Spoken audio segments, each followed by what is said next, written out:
Welcome to Ham Shack Reviews. My name is Vince, and I don't know if anybody noticed, but recently PyStar made a change that when you click on your call sign, no matter what you have set in configuration, it takes you directly to the radio ID page with your DMR number. Well, I don't know if people want that shown. Personally, I don't, but if you're on Fusion, there's no reason for them to see your DMR number. So when you click on your call sign, here's the page it takes you to.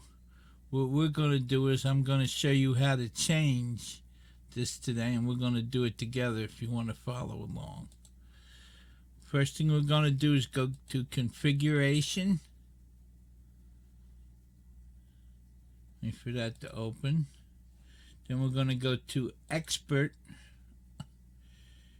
We're going to come down here and click on CSS tool.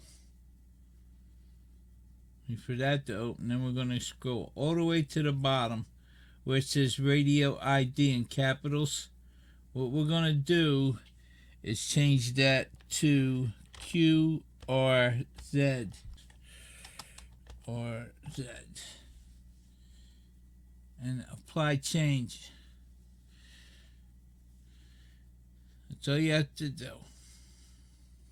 Then when it opens up, we're going to go back to dashboard and we're going to click on the call sign, and now it takes you to your QRZ page. Don't mind the fact that my columns don't line up here. What I did was I made my text larger in my computer and it pushed out some of the columns. I don't know why it didn't change this with them, the header and the footer, but it didn't, and I guess it's designed that way for a reason. But I can read it and everything's where it needs to be and it works. I hope you found this little trick helpful. I know it was a quick one, but it bugged me for a couple days till I finally asked somebody, and hopefully this will help you out. Please subscribe to my page, like, share, ding that bell when you subscribe if you want to hear more, and happy DX in 73.